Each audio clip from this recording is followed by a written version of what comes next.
Here we go. Time for a little. Hello, there we go.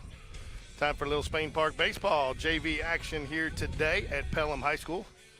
Got a pretty healthy wind out here today. Coming, it's hard to tell. It looks like it's going out towards right field. See the trees swaying a little bit. Got to go through the net today, folks. One of my least favorite views, but we'll make it work. Gonna adjust a little camera action here so we get a little bit more of the catcher. So I'll be right back.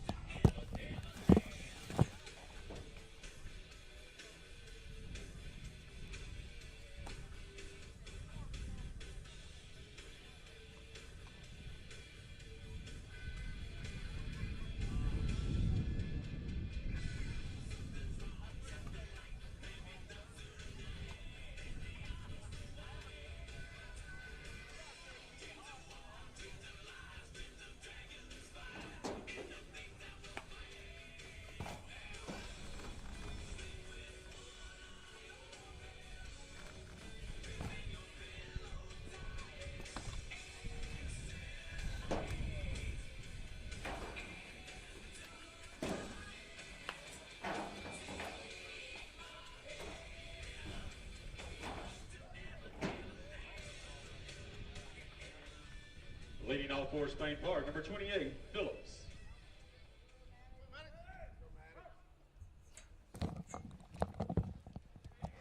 Maddox Phillips, the leadoff man today. We're already going to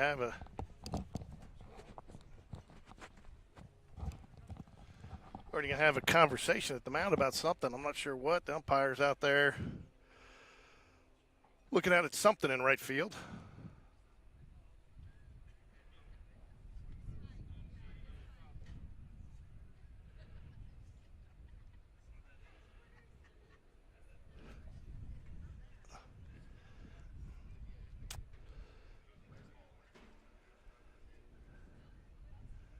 Player is coming in off the field. I don't know what happened. He got a trainer with him, so not sure what happened there.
Not sure what we got going on here.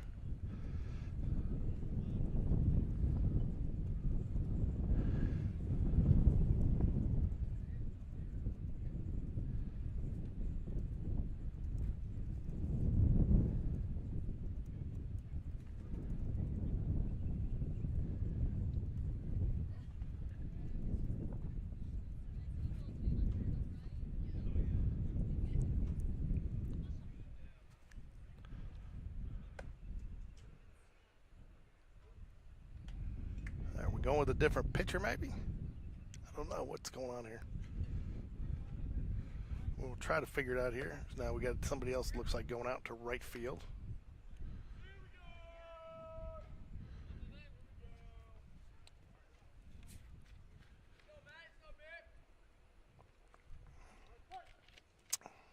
All right, now we got action here to Maddox Phillips.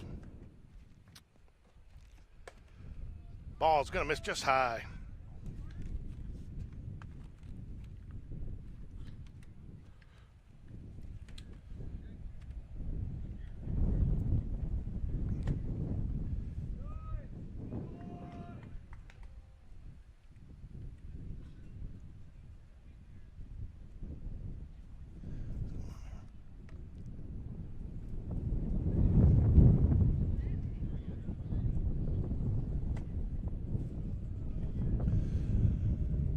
Three balls, no strikes here to Maddox Phillips, the batter for the Jaguars here, leadoff man today.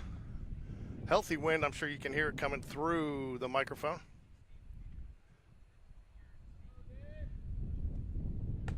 Strike on the outside corner. 3 balls and a strike.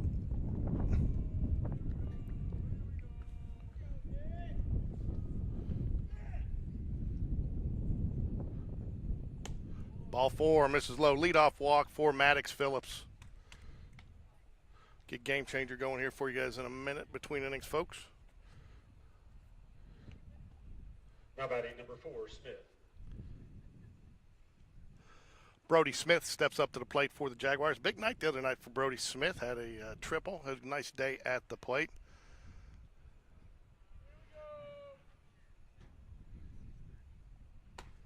Called strike on the outside corner. No balls and a strike.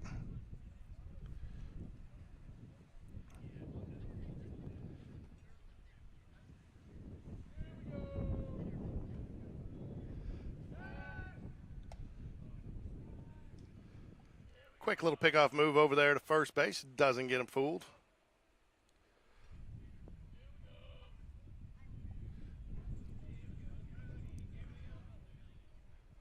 A little bit of a unique angle for the camera stay. He goes, does not get the throw. Called strike. He will advance to second with no throw. Good jump there. Didn't really have a chance at him. Wise decision by the catcher not to try to make the throw. How are you? Heather Beatty just got here, ladies and gentlemen.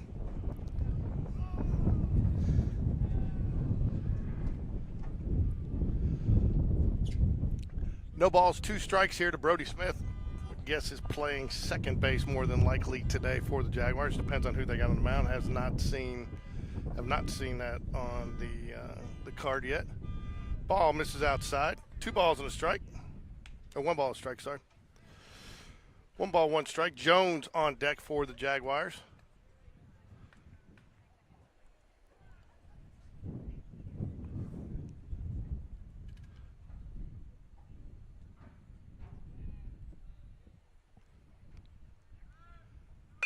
Fouls it down towards the third base dugout off the net.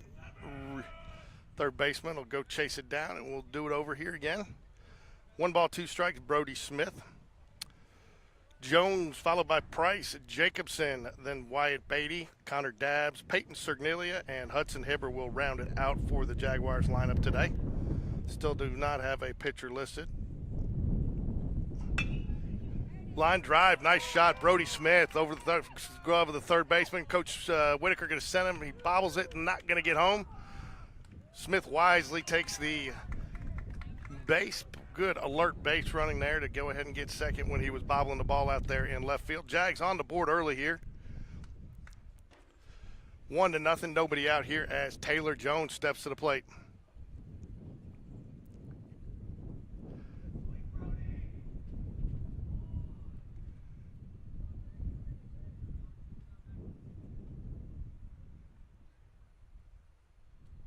Taylor Speedy Gonzalez Jones steps to the plate. Why is he speedy? Because he's faster than his brother, apparently. I think Reese would have something to say about that, though. Ball outside, runner advances. Not sure. That was a tough catch for the catcher. It was pretty wide there, folks. 1 ball, no strikes, runner on third. Pass ball is how it is scored. Called strike right down the middle. 1 ball, 1 strike. Pelham, thin dugout again today. Not many subs out there.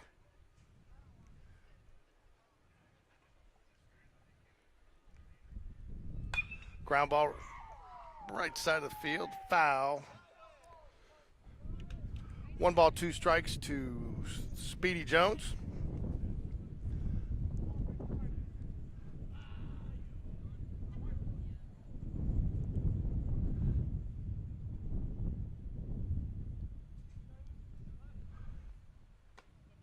Ball misses outside. Good take right there on the off speed. Tough for a pitcher in this wind today. Wind's it's going out, but it feels here in the bleachers like it's swirling a little bit. So definitely going to be something that's going to be a factor tonight. Ground ball, third base. Oh, it's going to be an error, but he will score a run.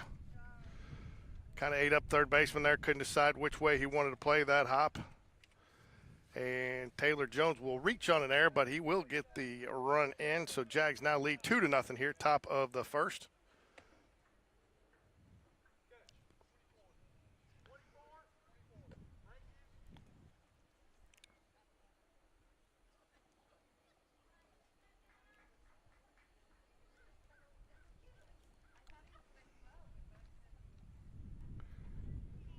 Now batting number 12, Price. McKissick running, so that tells me Jones is either catching or pitching today. Nice shot up the center of the field there. Price, the center fielder, get the runner to third, and we will have runners on the corners. Nice. Poked the bat out there, took the outside pitch, opposite field with a nice little line drive to right center field there for a line drive single by batter Price. Jacobson now steps to the plate for the Jaguars. First and third, runners on the corners, nobody out here.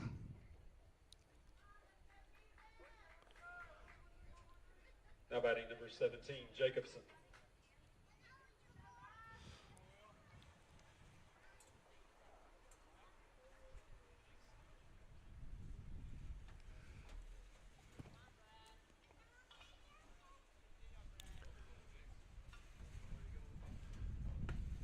Ball low, misses outside. Runner does not go. Tells me he had a green light there. Don't want to take a chance of lining him out into a double play with a runner going, so might see him go here on the 0-1 pitch, or 1-0 pitch. Called strike, didn't go, but he did catch enough of the zone. 1-1 evens up the count. Jaguars lead 2-0 here. Jacobson at the plate.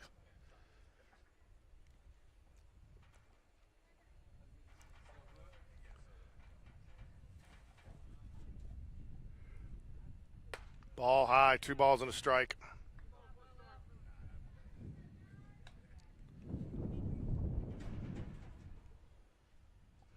Two balls, 1 strike here to Jacobson. Wyatt Beatty stands on deck for the Jaguars.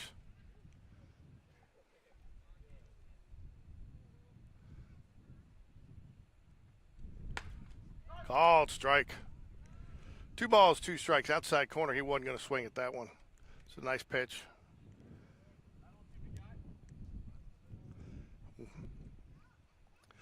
Two runners on the corners, first and third here for the Jaguars. Nobody out. Ball misses low and outside, full up. My guess is you will probably see the runner go here. Is a left-handed pitcher. He does have a fairly decent move. He's got a couple of guys leaning back on his motion to the plate. Does not go. Ball 4. Wyatt Beatty strides to the plate. Younger brother of Spain Park superstar student Libby Beatty. So played a little bit of basketball, played a little bit of volleyball, but Number 16, he's an outstanding academic student at Spain Park, attending Ole Miss now. Little family nugget there for you.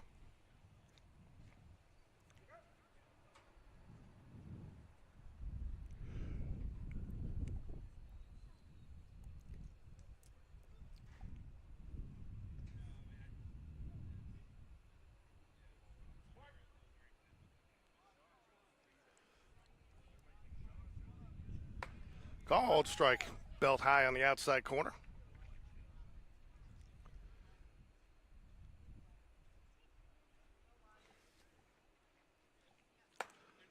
Strike 2. No balls, 2 strikes, bases loaded here for Beatty. Nobody out. 2 on the board for the Jaguars. Pelham pitcher seems to be settling in a little bit. Strike 3, gets him looking at 3 straight pitches. Got him with the off-speed curveball, brought it in over the outside corner. Might be gaining a little bit of control here. Wind seems to have knocked down just a little bit. The batter is number 3, Dobbs. Connor Dabbs sets up to the plate. Apparently here at Pelham it's Dobbs, but we like to refer to him as Dabbs. Ball misses low and outside. 1 ball, no strikes. 1 out here. Jags got the bases loaded. Scored 2.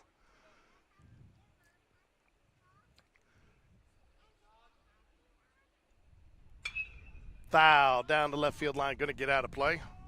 Good cut there, though. Really got through that one. Just a little under it, a little early. 1 ball, 1 strike, 1 out here. Top of first action.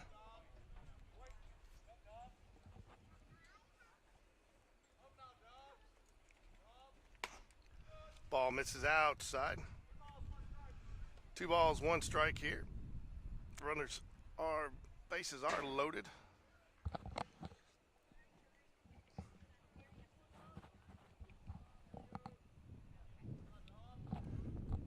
Line drive left field. That should get over his head. That should be a couple of runs on the board. It hits off one top to the fence.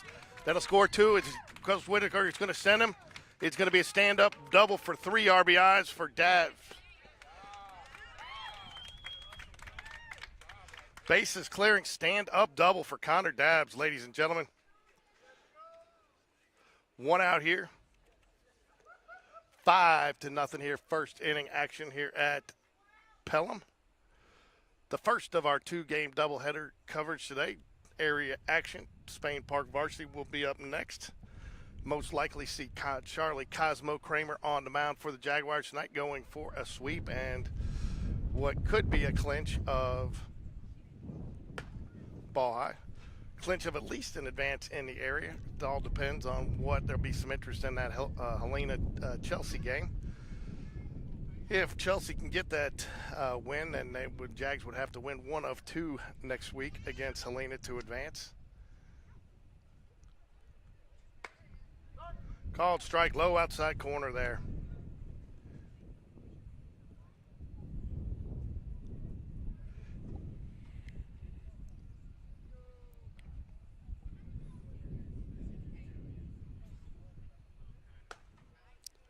Ball misses. 2 balls, 1 strike. Sorry. It's hard to see. Got the sun right behind me, so get a little glare. But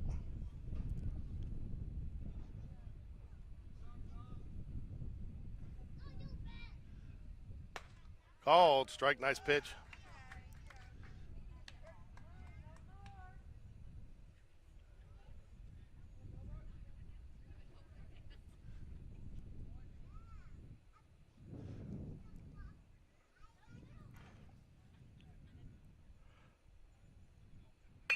Ground ball, third base, should be, and he struggles with it. He's still got time. Throw is not there. Gets by him. They'll send the runners to second and third. Good hustle there.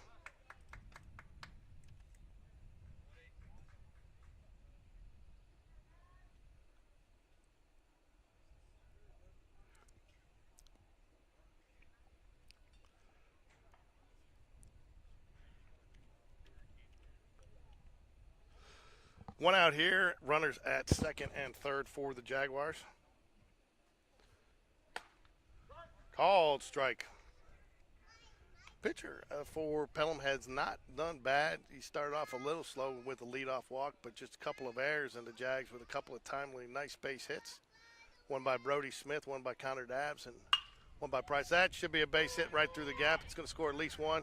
Coach Whitaker is going to hold him. So we'll have runners on the corner, but a nice RBI single there by Hudson Hibbert.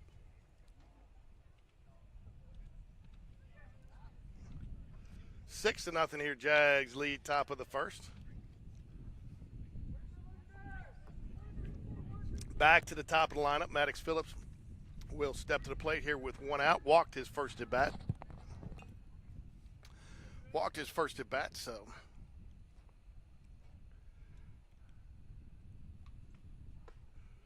ball misses.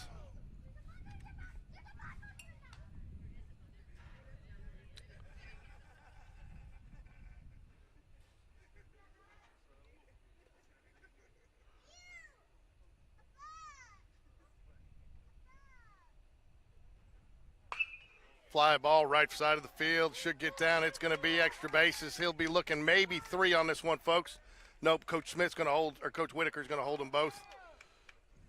Nice line drive shot, though. He might have sent him if this was a little bit different ball game right now, but good class by Coach Whitaker to hold him up there, not to pile it on too much here in the first inning, give some kids chances to hit. And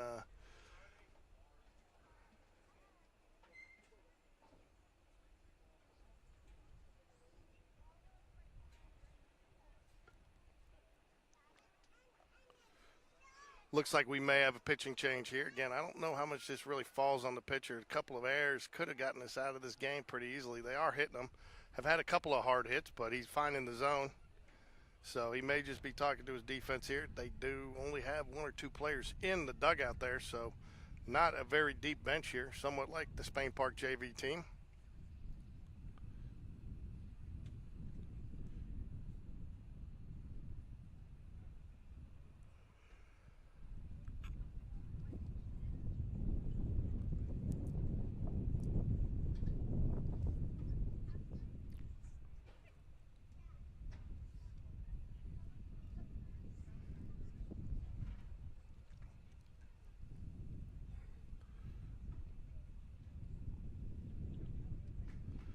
That'll bring up Brody Smith.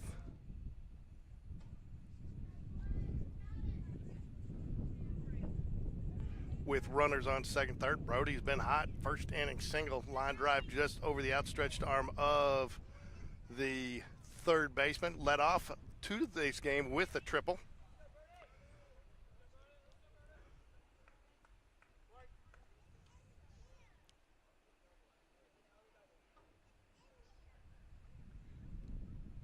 Fly ball deep left field. Wind's got it. He may.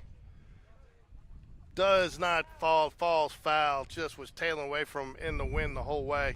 Had a chance for it, but it was going to be a tough catch, folks.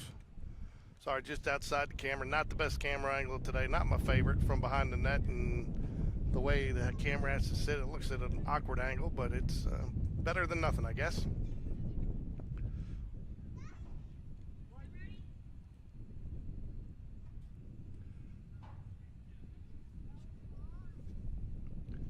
Now he gets the line drive. That one should fall, and it is going to get down in fair territory.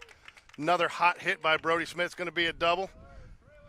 Clears 2 runs, 9-0 Jags here. Brody Smith, 2 for 2 in the first inning.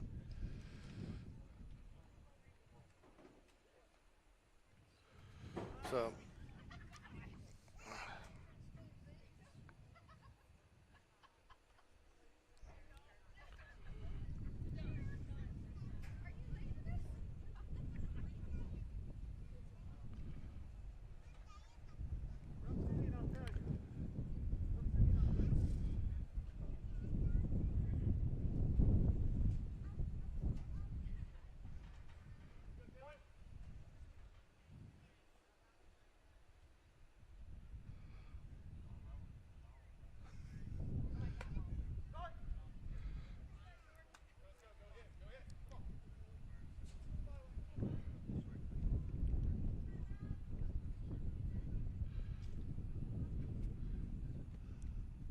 one ball, no strikes here. Fouled back.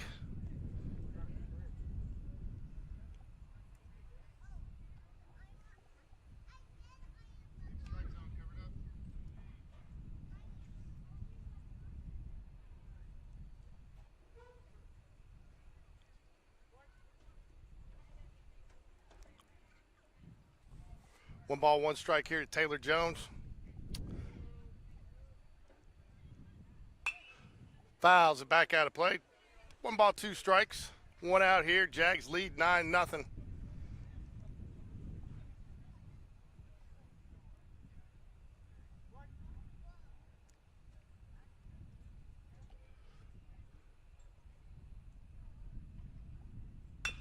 Ground ball. It's going to get foul. It does get foul.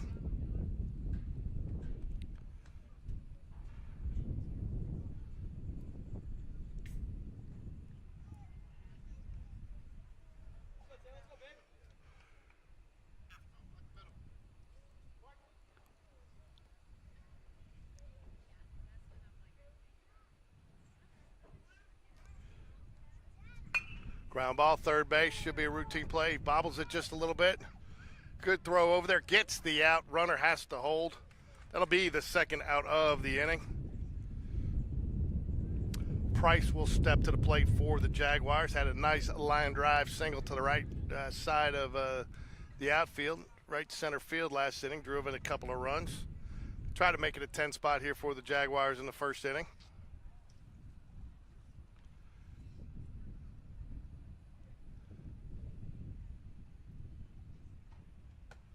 Ball misses outside.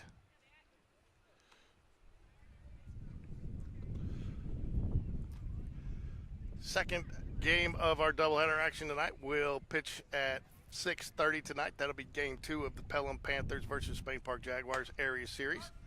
Called strike on the outside corner, evens up the count. 1 ball, 1 strike. Shout out to Alan Paquette, who's at home watching us today. Not sure if he's going to make it tonight. Truly enjoyed calling the game with him and Dr. Maddox on Tuesday night. Always good when you get some of the administration on to kind of paint the picture about the future of Spain Park and Spain Park athletics.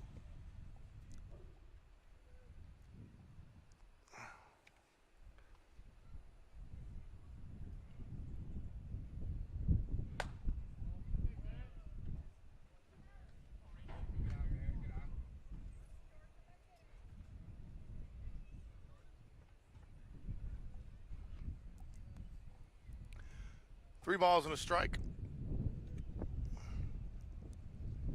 Fly ball, right side or left side of the field. It's going to be a tough play. Shortstop makes a nice grab.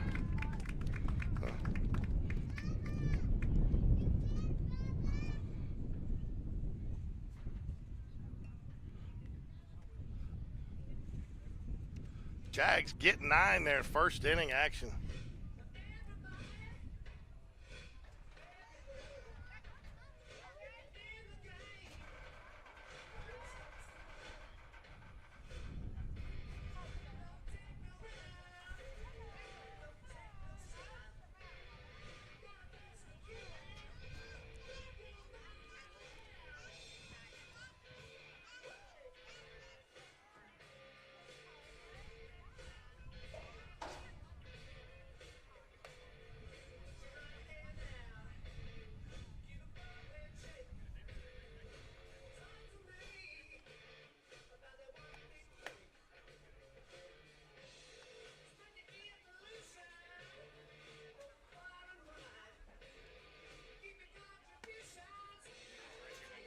No, I'm good, thanks.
Not speeding underneath.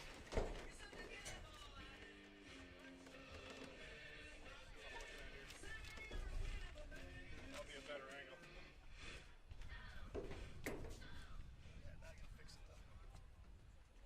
Leading off our Pelham, number 4, Jordan Hopwood.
we go. That's a little bit better angle. You got a cable in there, but looks just a little bit better.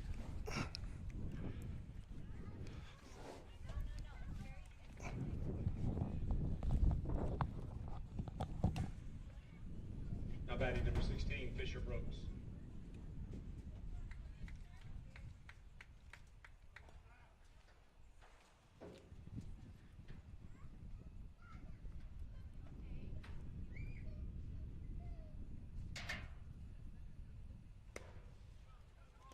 Let's go. Come on.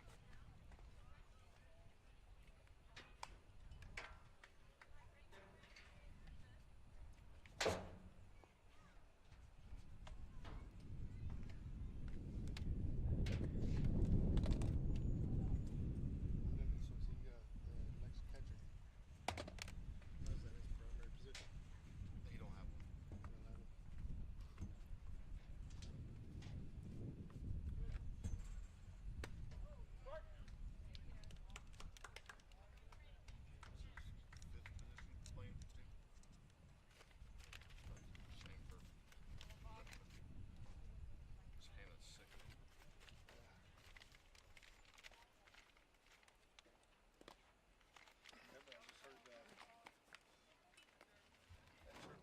Fifth position playing for two. Same for His hand is sick. Yeah.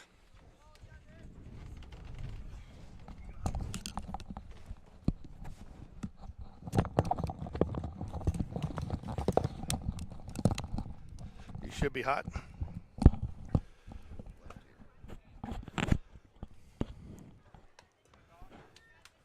You hear? Can you hear me? Yep. Got the silky smooth voice of Sean Jones on. Man, what is it about baseball? You think that when they put these rails in, they would come think about stadium seat chair? You know what I'm saying? Yeah, I'm looking through 2 rails separated by 6 inches Yeah. with a chain link fence and a net. Yeah.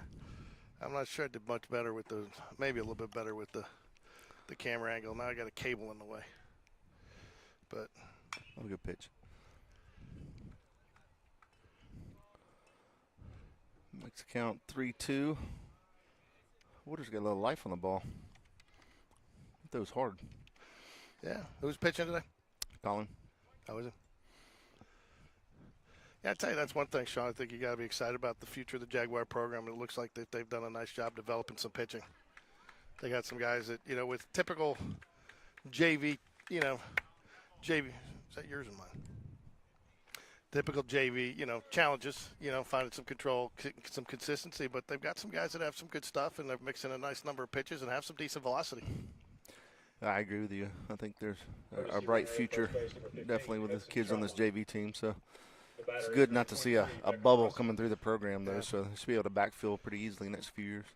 And just a lot of options, and the nice thing, too, to have so many pitchers, it does, people would think the more pitchers you got, the less opportunities, but that's not really the case because when you have guys, you can get more relievers in. You can get there a little bit earlier. You don't have to rag out your starters quite as much as you might normally have to, and we've had to do some years past where you're having to get a guy go, like a Lucas Thornton, go 6, 7 innings, You can get him out in the 5th and save him a little bit. Yep, I agree. Watching what Dunn does with the varsity guys, you may have 10 guys on the bench that can pitch, but, you start, have a little strategy there, 1 inning here, 2 outs here, lefty versus righty. Hey, it works. Yeah, and that's what Will talked about last year, and I know Sean, my son, kind of embraced it is, you might be a one at bat guy. You might be the guy that comes in with 2 outs in a situation like you say, you go strong against a left-handed hitter, and they need you to get him out, And then, that's what you see in the major leagues and even in college. Yep, know your role. Go out there and do the best you can, get it out, and move on. It's all about a team, right? Team play. Yeah. Oh, yeah. Oh, good pitch. Strike. Nice pitch. Swing and a miss. Gets him to chase the low off speed. That was really nice. Yeah. Got 1 out here. Now batting number 18, Will Honeycutt. Pelham team did not run on us the other day, so No. I don't expect them to run right here down 9-0. So give us a little preview. Did you head out to Gardendale last night? Did you make it look like the Jags? It was a little closer, but the Jags, the bats seemed to be going to put some runs on the board. Yeah, it was a lot different game than the score. Yeah, we jumped on them. There was a lot of barrels. So this JV team put it on them last night. last inning we made a tough play in the outfield, and then just got by us and they scored 3 runs. But yeah, Gardendale's a good team, and this JV team has stepped it up here the last 10 games. I tell you what surprised me the most, you're talking about making a nice play in the outfield about the game Tuesday night in the varsity is a lot of defensive plays came through and holding that 4-2 victory. There's a couple plays that, and even we didn't always get the play.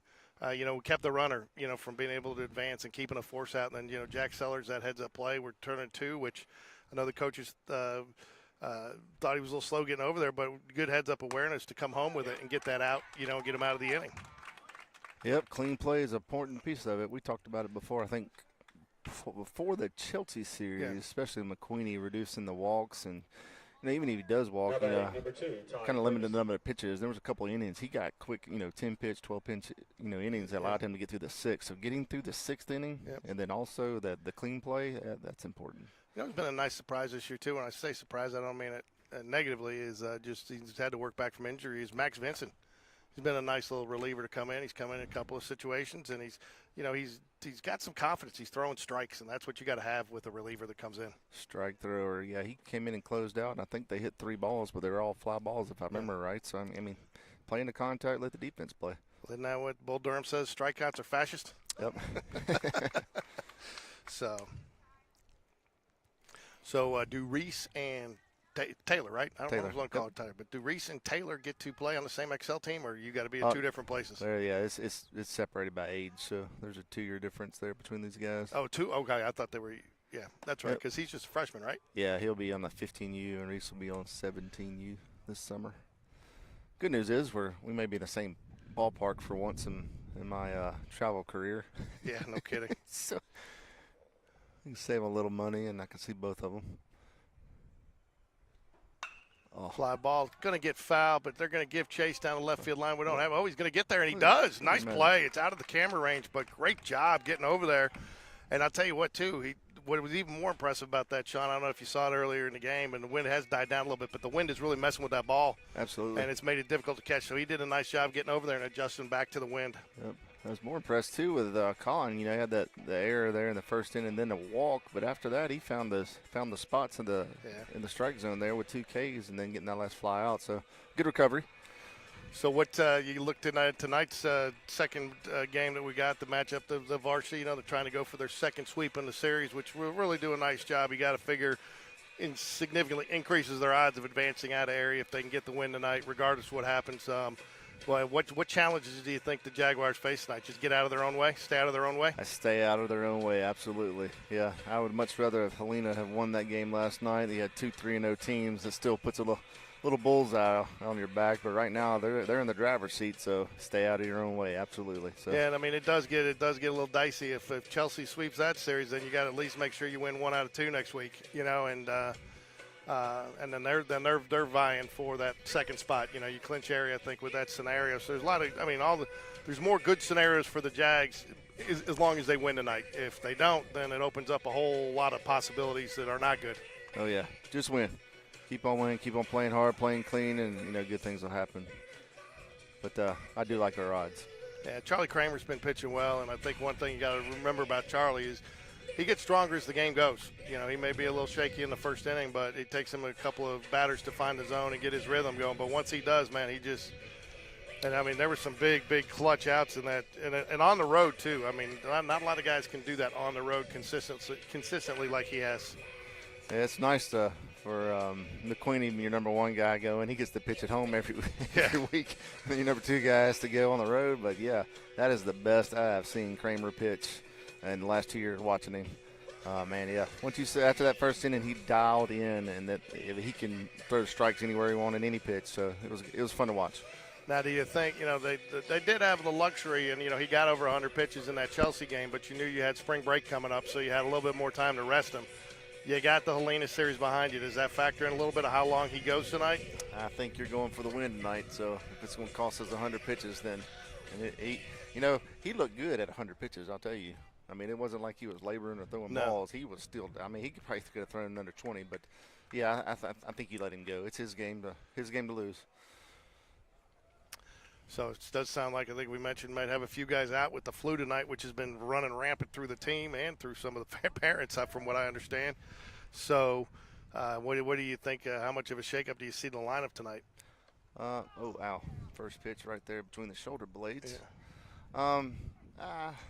I know it hurt us the other day with Joe Cross being out because there was a couple of situations where Reese was on or the 9-hole was on, and you look for that Joe Cross bunt to the left side, and there was no Joe Cross there.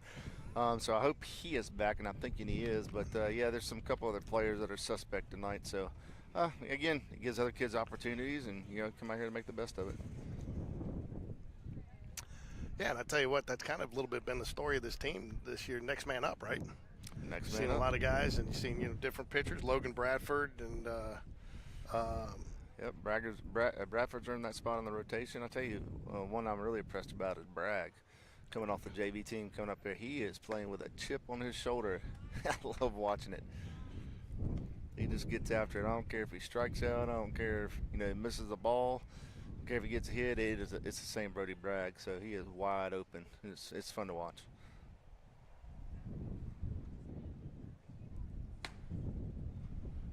Wind is picking back up again, blowing right in our face coming out of left field. It is, man. It's been swirling. I mean, we actually had a little bit. I was getting a little worried whether or not we're going to be able to broadcast tonight because it would start raining on me on the way over here.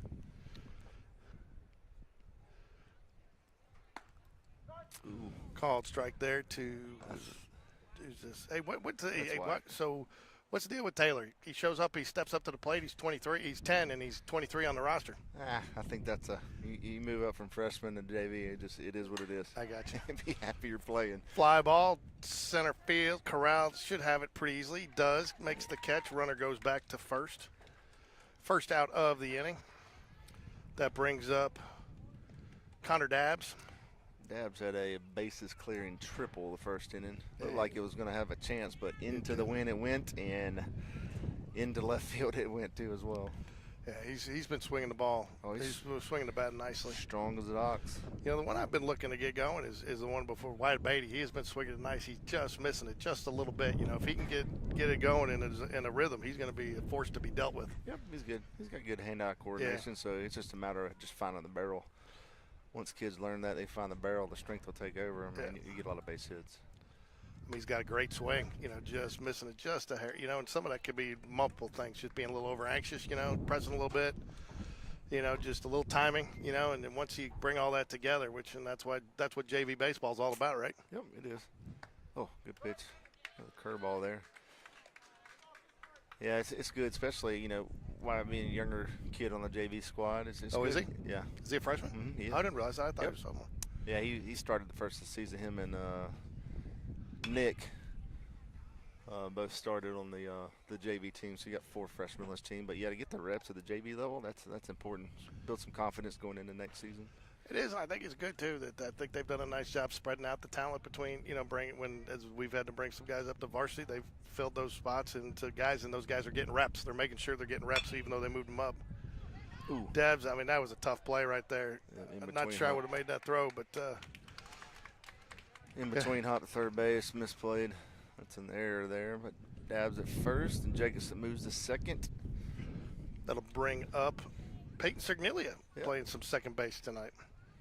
Peyton's a little crafty kid. Yeah, he is. I've known him since it was, I think it's 5 or 6 at Hoover East. And now he's just a sophomore, right? Yeah, that's correct. Oh, that's a good take. Curveball down the middle. This pitcher's been working some nice off speed in there. And he's got that curve working for him. Yeah, I was talking to Taylor on the way home yesterday from the Gardendale game, and I was asking about this Pelham team. Apparently there's 1 sophomore on this field, and they're up to there's 3 or 4, maybe 5, 7th, and 8th graders playing right here in front of us. Really? Right now. So, yeah, this is a very, very young JV Pelham team. What do you attribute that to? Is that there was a lot of question marks coming in this year with the coach, longstanding varsity coach left, retired unexpectedly, and then bringing a new coach midsummer, I believe. Yeah, every new coach has a history of winning. He's going to be good for the program at some point, but you kind of got to play with the cards you got. But Felt like numbers had tailed off in the program some. Yeah, if they're having to play 7th and 8th graders on JV, that means that they probably brought up all the available bodies to varsity this year. But I noticed on the way in they only got 4 seniors. One is that pitcher we saw the other night, Woodall, I think was his name. Actually looked pretty good. And maybe Funderburg's another kid I know that was playing in the lineup. So at least 2 starters they got leaving this year. But going to be a fly ball left field. Looks like he's got it with the wind this time again. Those first couple fly balls in that first inning where the wind had it dancing up there. Yep. And they struggled with it, but it seems like they've made the adjustment. So that'll be the second out of the inning. Jags still lead here 9-0. If you're Doug Cole's listening, I'm sure by now he'd be asking what the run rule is. Doug would always do that in the first inning, and then we get like 6, and he's like, "What's the run rule at this tournament?" And of course, we wouldn't score a run the rest of the game. Yep, that's how it goes. Baseball is a funny game. I tell you, this is one of those deals. Coach Hatter did the same thing. We took a few lumps, brought up some 7th and 8th graders for girls basketball. And it should pay some dividends. One of them, I think, is leaving to go, but good ground ball, hard ground ball. Russell's going to hold him. Yep. Coach Whitaker decides to hold him, and again, I think we're going base to base right now. Yeah, and he came up quick with that, and I think Whitaker knows the situation too. And we've been on the other side of that, so you're not gonna go pound somebody. Good baseball. Yeah, it's all about getting work and playing good baseball. I thought, what game did I see the other night that?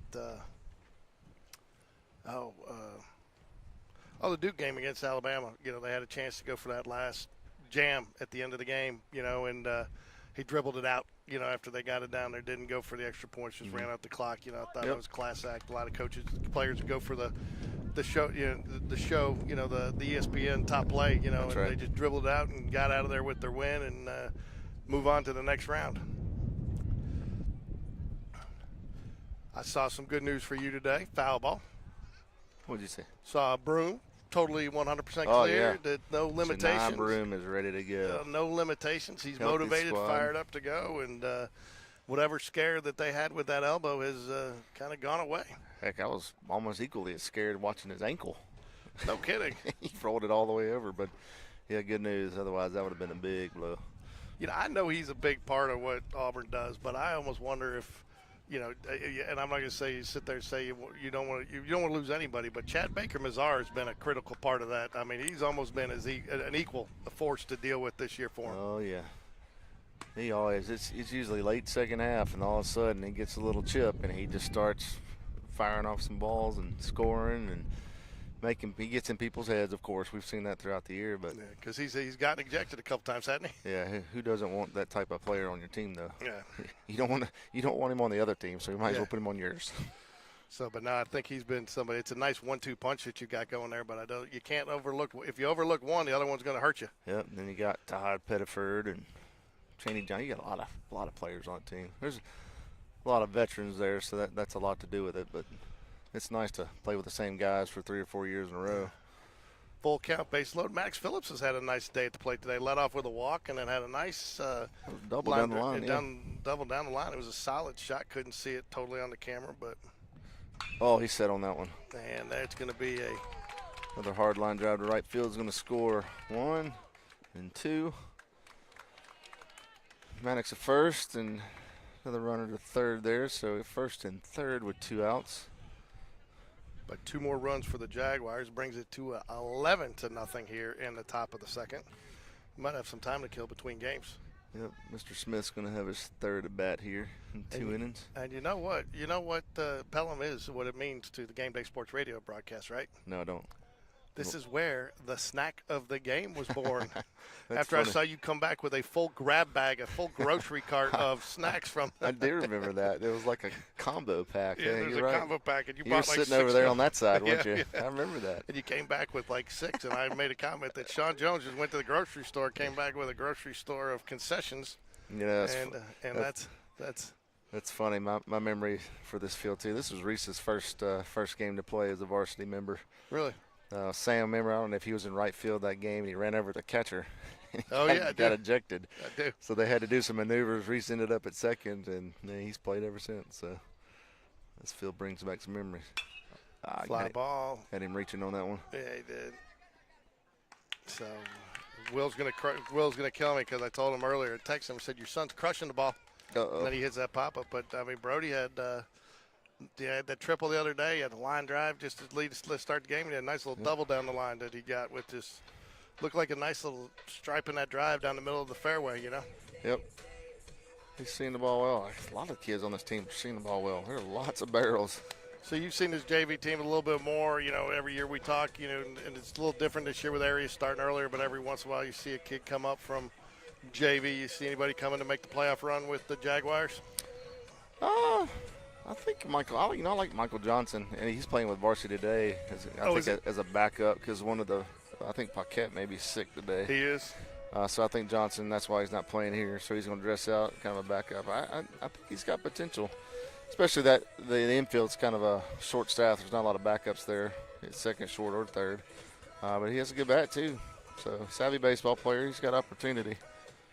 Yeah, I heard he had a couple hard hit balls in the varsity game he played. Yeah, with a couple kids sick, he played shortstop, made his plays, scored a run on a ground out. So always doing your job. I mean, that's just as good as a hit, in my opinion. But yeah, I talked to him the next day. I said, "How'd you like it?" A little nervous, but he says he enjoyed every second of it. So that's what you want. You want those kids to want that opportunity. You can tell he's a little bit like Reese. He's just comfortable on the baseball field. Yep. Collins back on the mound for the second inning work.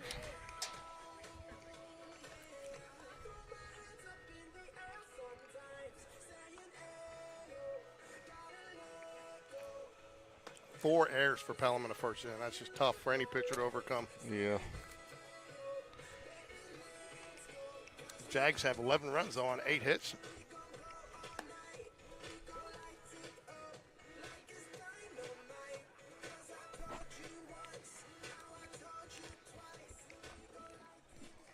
Leading off for Pelham. I mean, I don't know what it is, if it's just been the development and getting kids into JAG Elite and some of these travel ball programs sooner, but the size of these kids on JV just blows me away. I don't remember the kids being this big when Sean was playing JV. They weren't this big when Reese played. Yeah, this group right here is pretty tall. There's some big boys. That's ball one there to start the inning. See if Colin can dial in here in this first batter. Oh, there it is. Strike one. I mean, I like his motion. His mechanics work well. His body works well with the pitches. Locating's been kind of an issue for him, but I mean, that ball comes out of his hand. Good off-speed pitch. Good block by Taylor. We talked a little bit about the Helena Chelsea game. I was a little surprised to see, 4-2 is not necessarily bad at pitching outing for Dockery. He's definitely their ace, but I was more surprised to see Helena only have 2 hits in that game. Yeah, I watched. I went back and so that's Dockery. If you look at his line on the game, about 5 or 6 strikeouts, about 6 or 7 hits, 2 walks. He gets a lot of ground balls. A lot of ground balls. He's a kid that can pitch. I coached him for about 2 years, and he struggled mentally on the mound, but he has figured out his body. He's figured out how to pitch. But if I went back and looked at his pitching line last night against Pelham, and looked at his pitching line against last night he played Chelsea. His pitching line against Chelsea, I went back and looked at Pelham. It's almost identical. And they only won 4-0 against Pelham. So he's the same kid no matter what team. He gets ground balls, gets out, limits walks. He probably had 65-70% strike percentage. So we're going to get a good pitcher next week for sure, game 1. Yeah, this kid definitely, no offense if he is a freshman or a sophomore, but he definitely looks younger at the plate. Yes. These next 2. These guys are little. But he's on the plate. He don't care. I think our pitcher has about 1.5 feet on him. 11-0 here. Jags lead bottom of second, game 1 of our doubleheader action here. Sean Jones on the mic with us today. Appreciate him jumping in.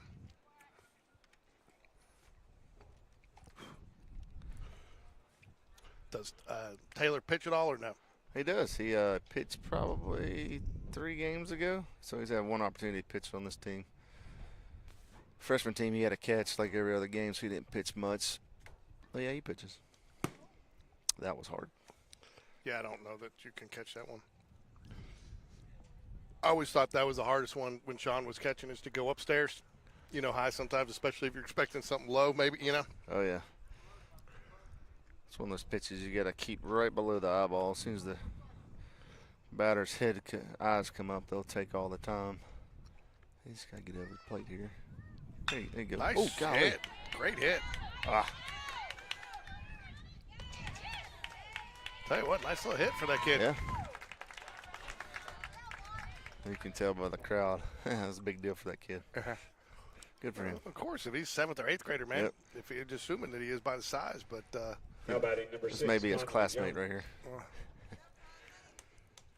I don't know a whole lot about the Pelham system. You got Pelham High School. Is the middle school over here on the same campus? Couldn't tell you. That's an Allen question. I just know a lot of the players end up going to Helena. Really? Yeah, that's Why? what.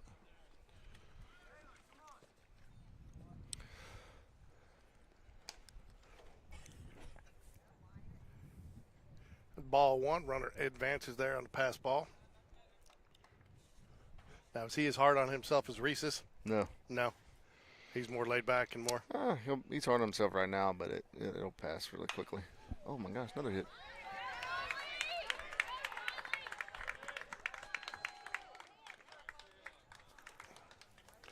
Throwing the bat head at the ball. He doesn't carry it home like Reese does. No. Is Reese a film guy? Will he go watch? I film all his at bats for him. Yeah, It's just between me and him. Number 3, Caden Blakey. I'll send a few to the grandparents or the great grandparents, but most of the time it's he wants to see his at bat. Not necessarily the hit or whatever. He wants to see foul balls and why he fouled it off and why he missed the barrel and just kind of see his weight. So, yep, he's his own teacher most of the time. Ball outside. 1 ball, no strike, sorry. 1st and 3rd, we got 1 out. Good time for the ground ball right here.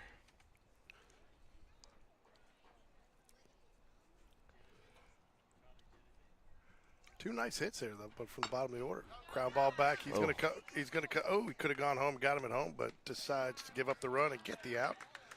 Maybe not a bad play.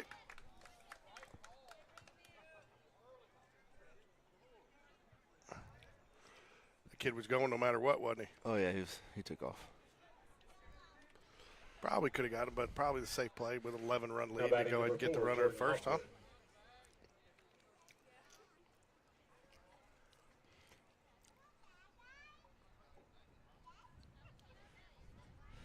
I bet you he's throwing maybe 80, 81. Let's be the number 9 hole hitter here for called. Strike on the outside corner there. No balls in the strike. 2 outs here. Runner on second. Jags lead 11-1. Couple of hits there from the bottom of the order. Anderson, they gave one of them a hit. The other one was they gave him both hits on those. Yeah, those are both hits. That one I wasn't sure how they scored that one in second. It was a deep enough in the hole. I thought he should get a hit. Oh, okay. Yeah. Sorry, I was thinking about the other 2 back to back. Yeah.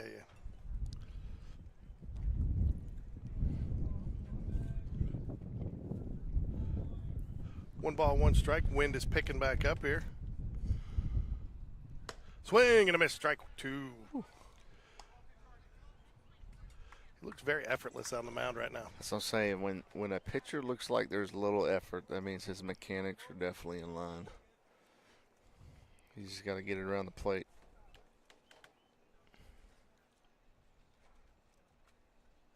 Swing and a miss. Strike 3. Drop 3rd strike and the throw's there. And that will do it. Taylor chose to throw the ball instead of tag the runner. We'll talk about that later. Why, you think is there a little extra risk factor there? Oh, no, mental note. Yeah. So that will do it. That'll bring us to the top of the 3rd here. Jags leading 11-1. Due up for the Jags this inning is going to be none other than Taylor Jones, 0 for 2 on the day with an RBI, followed by Price, 1 for 2, and Jacobson hasn't played in an appearance today. I think he's gotten 2 walks. Oh, I have 1 in the back. Yeah, took 1 in the back. Yep. So what? When does the Metro tournament start next week for this JV team? What I heard was, I think it's either Monday, Wednesday, or Tuesday, Thursday. There's 4 games. There's a pool of 5. Okay. And we play all 4 teams. and then they take maybe the top 2 or something out of that that goes into the weekend. Yeah.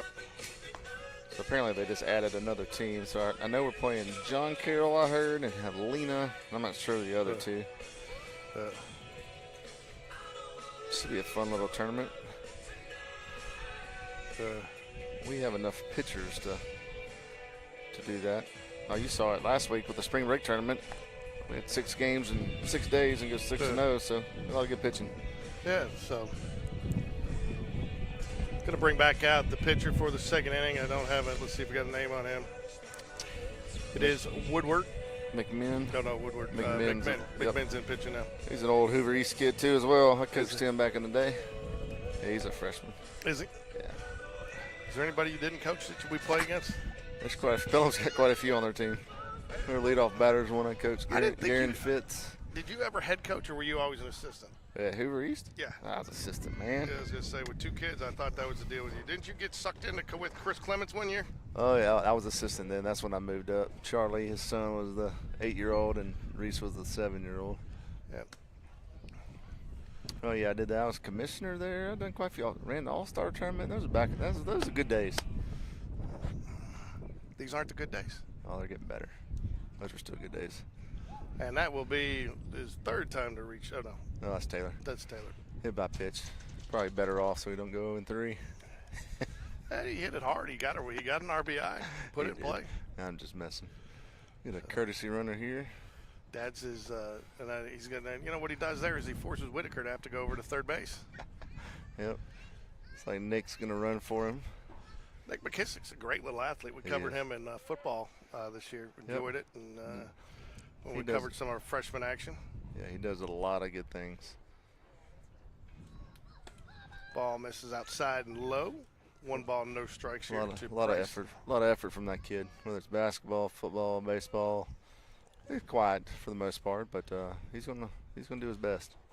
I think it was him. I think he actually sent us a nice little note through Instagram. Just thanked us for covering the game, the freshman game, and how much enjoyment it brought him and his family and his, I guess, grandparents to watch it. It was very well written too for a freshman. I was very touched, because we enjoyed doing it, but sometimes it's nice to know that you've touched somebody else doing it. Absolutely. Not physically, just emotionally or through the airwaves, right? Yep. That would be wrong. He's got a little brothers in the stands behind us, Carter. That kid is so funny. Yeah. We should put him on the radio one day and ask him some baseball questions. There you go. I got a good trivia question today. Oh. I think it's a good trivia question. Everybody, that's the problem. When I think it's a good trivia question, everybody knows it. You know what I'm saying? Yeah, Anna was excited. You gave her, hey, George, give me the answer to that. Well, I promised her I was going to get it. And to be honest, I wanted to know, and I had people out there asking for it. So, well, here's the worst part about it. When I asked Mike what it was, because he was the one that came up with the trivia question, he's like, he was in the Bahamas with my daughter, and I was like, hey, he was going to get it to me, and he forgot to text me, and I said, hey, I got to get the trivia question. He goes, he didn't even know what it was off the top of his head. He had to go look it up again, and I was like, man, if you got to go look up your own trivia question, man, it was too hard. Yep. Ball 4 to Barrett Price. So we get runner on first and second, nobody out. So comes Will. Tell you what, we could have another professional athlete coming up here in the next 2 weeks in the Spain Park family. Sarah Ashley Barker getting ready for the draft. And you're right. Talking to she rooms with my daughter and talking to her. It's been kind of exciting to kind of hear. I don't get any inside information, but just about it and see what she's done. And Cameron was telling me she picked up like 5,000 Instagram followers within a minute of her making that 3rd free throw to tie the game. Oh, I'm at spring break, and I'm not a Bama fan by no means. I could care less if they win, but that was impressive. Yeah. Down 3 get fouled on the 3-point line. You got to shoot 3 threes, and she swishes all 3 of them. That's a base hit up the middle. So then Coach Whitaker will hold him over there at third base. Going base to base right now. That was a good hit by Will. I tell you, that's one thing too I want to give. I got a special place in my heart for Coach Whitaker's daughter, Allie. She played basketball for me for a couple of years, and I followed her when she still was playing, and she's